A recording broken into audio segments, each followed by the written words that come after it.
Hello students, आज की class में हम चैप्टर फर्स्ट कर रहे थे। उसका हम बिजनेस टॉपिक करेंगे। बिजनेस के जितने भी कंसेप्ट्स हैं बिजनेस के regarding, means definition of business and features of business and objective of business, वो हम आज की क्लास में कवर करेंगे। तो देखिए, सबसे पहले बिजनेस क्या चीज़ होता है। देखिए, बिजनेस दो वर्ड से मिला हुआ है। बिजीनेस मीन्स बिजी रहना। किस चीज़ में बिजी रहना? पैसा कमाने के लिए। अगर आप पैसा कमाने के लिए बिजी रहते हो, इट मीन्स जो एक्टिविटी आप परफॉर्म कर रहे हो वो आपका बिजनेस है। तो ये तो एक सिंपल मीनिंग। अब हमें इसको कैसे याद करना, आप इसको देखिए। लास्ट क्लास में हमने इकोनॉमी एक्टिविटी और नॉन इकोनॉमी एक्टिविटी के बारे में डिस्कस किया था, जिसमें हमने ये देखा था कि इकोनॉमी एक्टिविटी वो एक्टिविटी होती है जिसका ऑब्जेक्टिव होता है earning money, means profit earning. उसका क्या होता है? ऑब्जेक्टिव होता है इकोनॉमी एक्टिविटी का। तो बिजनेस का ऑब्जेक्टिव भी क्या होता है? कहीं ना कहीं प्रॉफिट कमाना ही होता है। तो बिजनेस भी क्या है? एक इकोनॉमी एक्टिविटी है। तो आप इसको लिखिए, it is a economy activity. It is a economic activity. अब क्या इंक्लूड होता है इसमें, क्या कवर होता है? तो इसमें मैं आगे ऐड कर रहा हूं, इन्वॉल्विंग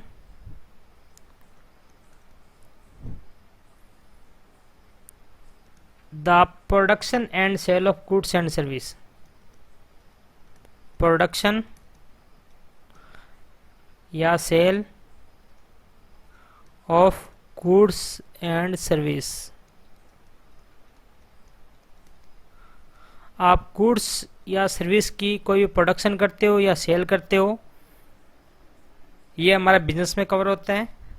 और ये क्यों करते हैं, उसका रीजन क्या होता है? With A motive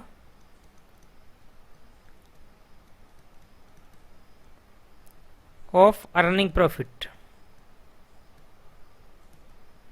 means profit कमाने के लिए ये सारा हम क्या करते हैं? एक्टिविटी करते हैं। जिससे क्या होगा, क्या इफेक्ट होगा? हमारी जो सोसाइटी की जो ह्यूमन नीड्स है वो सेटिस्फाई हो जाएगी। तो आप इसी को और एक्सटेंड कीजिए, by satisfying human needs of societies. तो सोसाइटी की जो ह्यूमन नीड्स है उसको हम सेटिस्फाई करते हैं। कैसे? गुड्स या सर्विस का प्रोडक्शन करके या सेल करके। और हमारा मेन मोटिव क्या होना चाहिए? प्रॉफिट अर्न करना। और ये क्या होता है? इकोनॉमी एक्टिविटी होती है। तो आप इस हिसाब से इसको तैयार कीजिए, आपके फीचर्स भी इसमें कवर हो जाएंगे, आपका मीनिंग भी इसमें कवर हो जाएगा।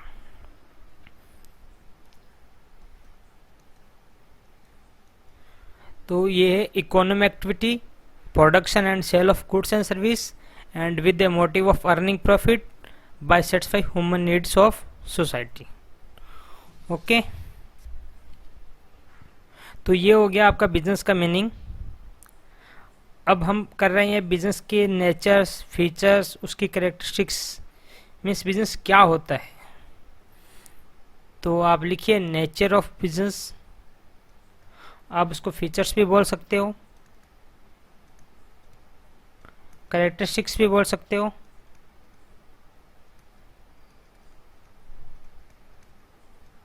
ऑफ बिजनेस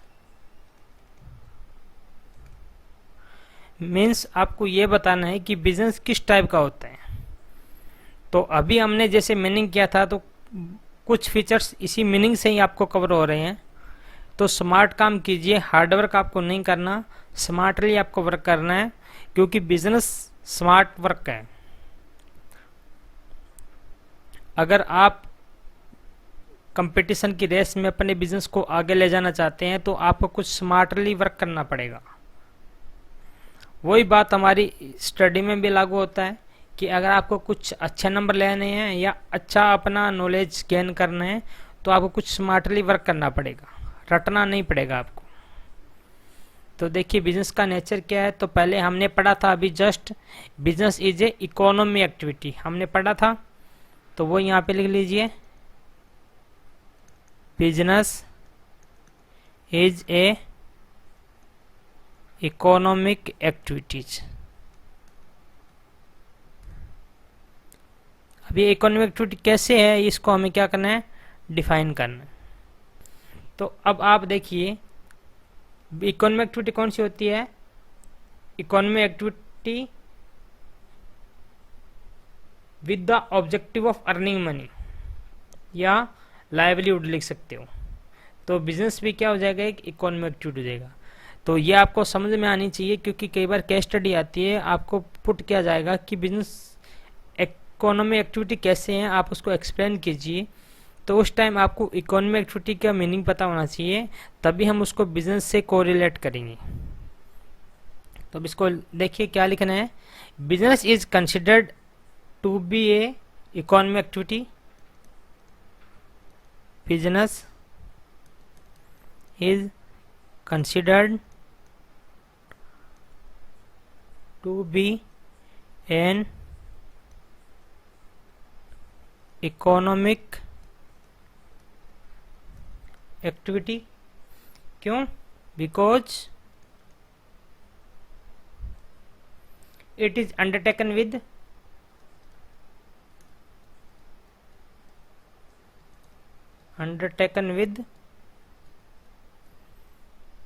क्या होता है इसमें, the object of earning money, object of earning money, या आप इसको लाइवलीहुड भी लिख सकते हो, जीने के लिए।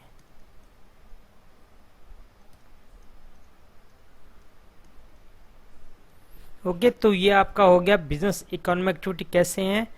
तो इसलिए है because it is undertaken with the object of earning money, कि इसको क्यों किया जाता है, मनी को अर्न करने के लिए किया जाता है, इकोनॉमिक एक्टिविटी को भी अर्न करने के लिए किया जाता है। तो इसलिए इकोनॉमिक एक्टिविटी की जो फीचर्स है वो कम्प्लीटली बिजनेस क्या करता है, सेटिस्फाई कर रहा है यहाँ पे। तो बिजनेस क्या हो जाएगा, इकोनॉमिक एक्टिविटी बन जाएगा। सेकंड हमने पढ़ा था, second features production of goods and service, production of goods and service. देखो गुड्स वो होता है जिसकी फिजिकल आइडेंटिटी होती है, सर्विस वो होता है जिसकी फिजिकल आइडेंटिटी नहीं होती।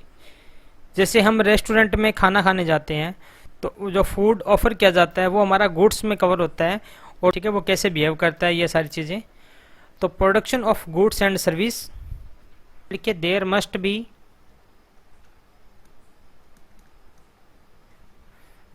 बी आइदर प्रोडक्शन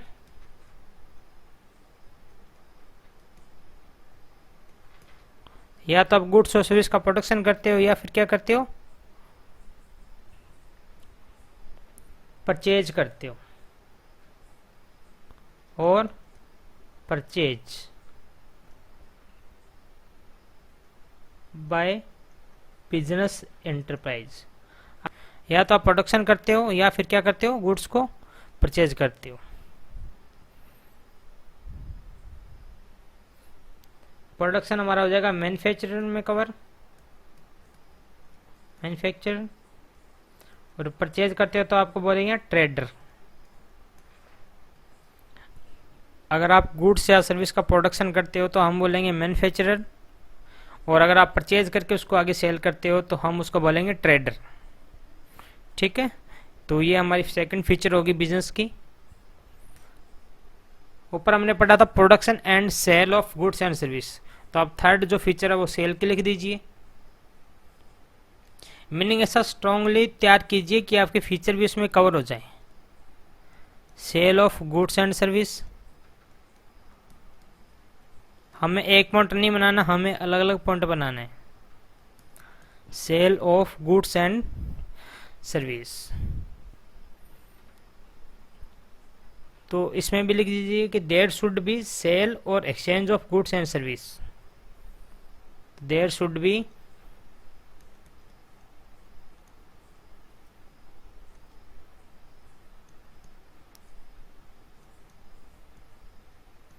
सेल और एक्सचेंज, या तो हमने सेल किया या हमने क्या किया, एक्सचेंज किया है किसी चीज़ के बदले में। किसका एक्सचेंज करना है, ऑफ गुड्स एंड सर्विस। किसके बीच में होगा ये exchange, between seller and buyer,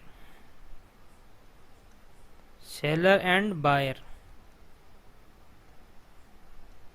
जो बायर और सेलर है वो आपस में क्या करेंगे, गुड्स को एक्सचेंज करेंगे। तो वो भी हमारी बिजनेस की फीचर है, तभी हमारा बिजनेस ट्रीट किया जाएगा। अगर वहाँ पे कोई सेल नहीं हो रही है गुड्स और सर्विस की, सिर्फ गुड्स को परचेज किया जा रहा है, सिर्फ गुड्स को मैन्युफैक्चर किया जा रहा है, तो उसको हम बिजनेस ट्रीट नहीं करेंगे। ओके, अब feature number 4, dealing in goods and service on regular base. Dealing in goods and service, अभी हमने पढ़ा था सेकंड एंड थर्ड पॉइंट में कि गुड्स एंड सर्विस का सेल होना चाहिए या परचेज होना चाहिए।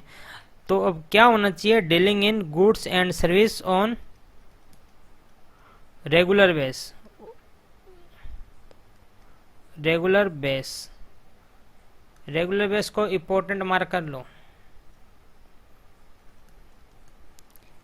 बहुत बार इसके बारे में केस स्टडी आती है एग्जाम में, रेगुलर बेस के बारे में पूछेगा। जो भी परचेज हो रहा है, जो भी सेल हो रहा है, वो रेगुलर बेस पे होना चाहिए।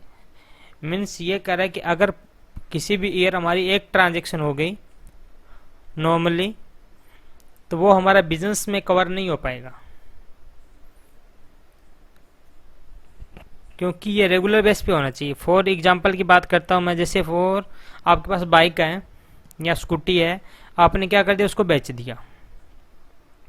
आपको उसको बेचने से 1000 का प्रॉफिट हो गया आपको, तो क्या आपका वो बिजनेस ट्रीट होगा, बिजनेस में कवर होगा वो ट्रांजैक्शन? नहीं, वो ट्रांजैक्शन आपके बिजनेस में कवर नहीं होगी, क्योंकि आपका ये रेगुलर डीलिंग नहीं है। आपने किसी इमरजेंसी में बेचा है या कुछ पर्टिकुलर पर्पज के लिए बेचा होगा, ये रेगुलर बेस की डीलिंग नहीं है। और जब रेगुलर बेस की डीलिंग नहीं होती है तो वो हमारा बिजनेस ट्रीट नहीं किया जाता। तो अब आप इसमें लिखिए, देखो एक्सप्लेन करना बहुत इजी होता है, इसी लाइन को हमें एक्सटेंड करना है बस। देयर मस्ट बी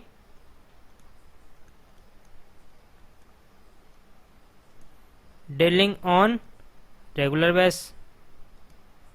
वहां पे क्या होना चाहिए, रेगुलर बेस पे डीलिंग होनी चाहिए। वन सिंगल ट्रांजैक्शन, थोड़ा सा इसको बढ़ा दीजिए, one single transaction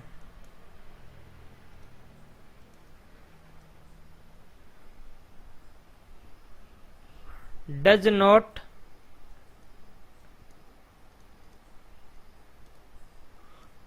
cover under meaning of business. जैसे अभी मैंने बाइक का एग्जांपल दिया था, आप इसमें लिख दीजिए ब्रैकेट में बाइक का एग्जांपल, ताकि आपको याद रह जाएगा। बाइक का एग्जांपल, आपने बाइक बेच दिया, तो वो एक सिंगल ट्रांजैक्शन है, वो बिजनेस की डेफिनेशन में कवर नहीं होगा, उसको बिजनेस ट्रीट नहीं किया जाएगा, क्योंकि हमारे यहाँ पे रेगुलर डीलिंग है वो मिसिंग है। हमारा जो बिजनेस है वो रेगुलर बेस पे होना चाहिए, तभी हम उसको बिजनेस ट्रीट करेंगे, अदरवाइज बिजनेस में कवर नहीं होगा वो। Next feature,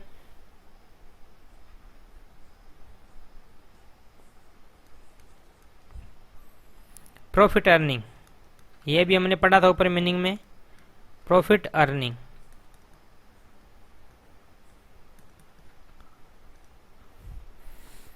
profit earning means उसका मेन पर्पज क्या होना चाहिए, बिजनेस का प्रॉफिट अर्न होना चाहिए। अब रियल में चाहिए उसको लॉस हो जाए तो हम ये नहीं कहेंगे कि उसको लॉस हो गया तो वो बिजनेस नहीं है, उसका पर्पज प्रॉफिट अर्न करना होना चाहिए। बाई चांस अगर किसी की वजह से उसको लॉस हो जाता है तो भी कोई दिक्कत नहीं है, बट पर्पज उसका प्रॉफिट के लिए होना चाहिए। तो इसमें हम लिखेंगे the main purpose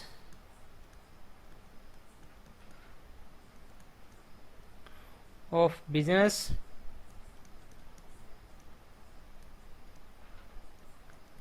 is to earn income और अर्न प्रॉफिट, कुछ भी लिख लो।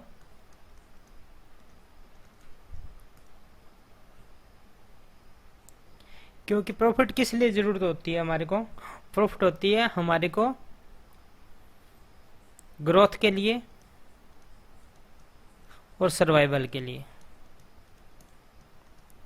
किसी भी ऑर्गेनाइजेशन है, अगर वो अपना ग्रोथ चाहती है और सर्वाइवल करना चाहती है तो उसको प्रॉफिट कमाना जरूरी है। तो बिना प्रॉफिट कुछ नहीं होगा, इसलिए उसका जो पर्पज है वो क्या होना चाहिए? वो प्रॉफिट कमाना होना चाहिए। यहाँ पर्पज की बात हो रही है, रियल की बात नहीं हो रही कि एंड टाइम पे उसको क्या हो रहा है। अगर एंड टाइम पे उसको लॉस हो रहा है, लेकिन उसका जब स्टार्टिंग किया था उसका पर्पस प्रॉफिट कमाना था, तो भी वो हमारे बिजनेस की कैटेगरी में कवर हो जाएगा।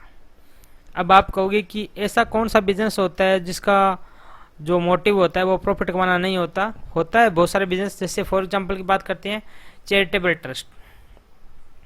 तो मैं आपको एग्जाम्पल बताता हूँ चैरिटेबल ट्रस्ट की।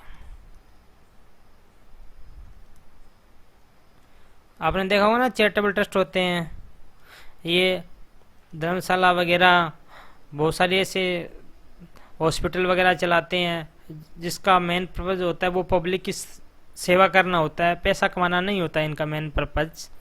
तो ये हमारे बिजनेस में कवर नहीं आते। तो आप भी लिख लीजिए कि चैरिटेबल ट्रस्ट होता है वो हमारे बिजनेस में कवर नहीं होता है, वो हमारा बिजनेस नहीं है, because there are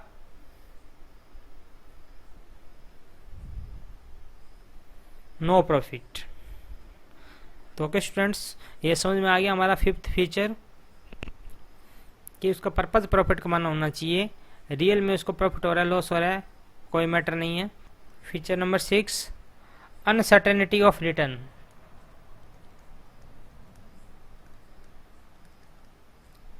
uncertainty of return. अब रिटर्न क्या चीज होता है? देखिए,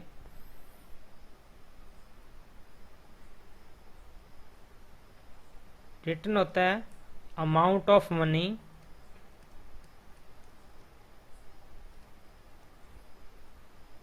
that the business is going to earn,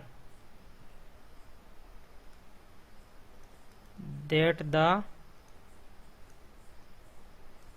business is going to earn, जो कमाने जा रहा है बिजनेस। मीन्स मनी होता है जो बिजनेस कमा के लाएगा, मतलब एक तरह से आप आउटपुट बोल सकते हैं इसको, आउटपुट इसको बोल सकते हैं कि जो आउटपुट होता है वो क्या होता है? हमारा रिटर्न होता है। जो हमने पैसा इन्वेस्ट किया, हमने कैपिटल इन्वेस्ट की, उसके बदले में बिजनेस हमारे को कितना कमा के दे रहा है, दैट इज रिटर्न। तो इसको आउटपुट भी हम बोल सकते हैं। अब अनसर्टेनिटी क्या चीज होता है? अनसर्टेनिटी होता है lack of knowledge, lack of knowledge. तो यहाँ पे क्या आ गया? लैक ऑफ नॉलेज है किस चीज की? आउटपुट की या रिटर्न की। मीन्स हमें ये पता नहीं लग रहा कि हमने पैसा लगा दिया है लेकिन उसका कितना आउटपुट आएगा। आपने अपनी शॉप स्टार्ट की, बिजनेस स्टार्ट किया, उसमें आपने 5 लाख रुपए इन्वेस्ट किया। अब आप ये कन्फर्म नहीं कर सकते कि हम डेली इतना पैसा कमाएंगे। मीन्स वहाँ पे क्या है? Uncertainty. You have lack of knowledge about output. Output के बारे में अभी आपको नॉलेज नहीं है, आप कंफर्म नहीं कर सकते कि मैं इतना पैसा कमाऊंगा। तो ये फीचर्स किसकी होती है? ये बिजनेस की फीचर होती है।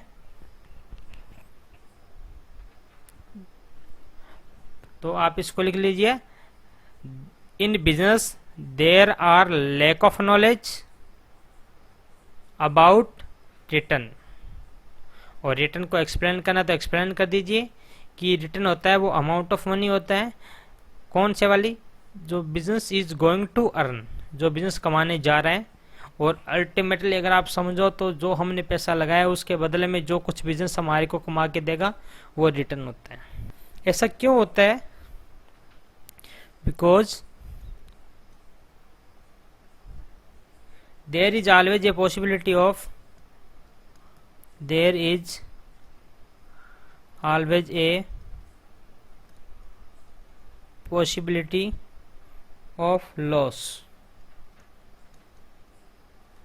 लॉस की पॉसिबिलिटी रहती है हर टाइम बिजनेस में, इसलिए हम रिटर्न के बारे में कंफर्म नहीं कर सकते कि हमें कितना रिटर्न मिलेगा, कितना आउटपुट मिलेगा। तो ओके स्टूडेंट्स, आपको कंसेप्ट क्लियर करना है। एलिमेंट ऑफ रिस्क,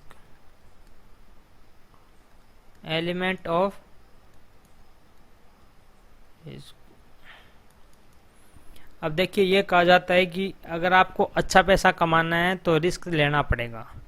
ये जनरली अपने में एक बात बोली जाती है बिजनेस के लिए कि जहाँ जितना ज़्यादा रिस्क होगा वहाँ उतना ज़्यादा प्रॉफिट होगा। तो वो बात यहाँ पे हमने लिख दिया element of risk. Means business में रिस्क का एलिमेंट जरूर मिलेगा आपको, चाहे कम मिले चाहे ज़्यादा मिले, बट रिस्क वहाँ पे जरूर हो। अब रिस्क होता क्या है, रिस्क को आप थोड़ा सा डिफाइन कीजिए। रिस्क होता है exposure to loss.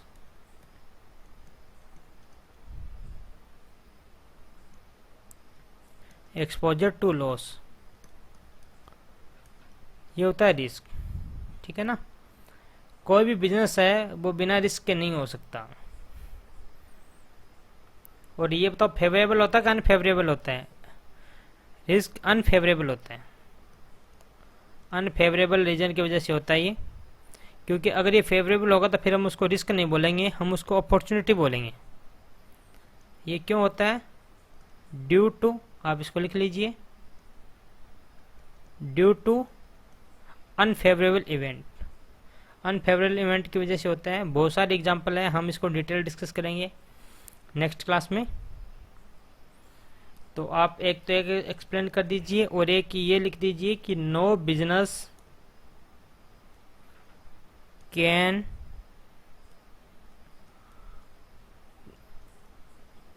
Together do way with risk.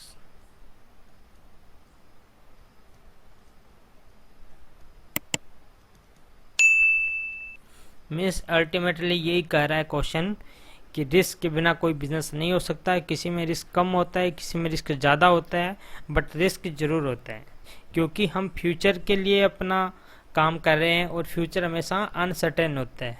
So element of risk is available in every business.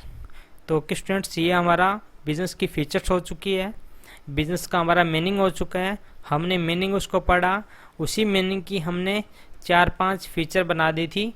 तो आप ऐसे ही मीनिंग तैयार कीजिए। कभी भी बुक्स का या आपके पास कोई भी रिफ्रेशर आ रहा है उसका क्रैम मत कीजिए। आप उसके लाइन को समझिए, उसको अलग अलग हेडिंग में डिवाइड कीजिए और फिर आप उसको पढ़िए। इससे क्या होगा, एक बार मेहनत करने से 2 क्वेश्चन आपके तैयार होंगे, जैसे अभी भी आपके 2 क्वेश्चन तैयार हुए।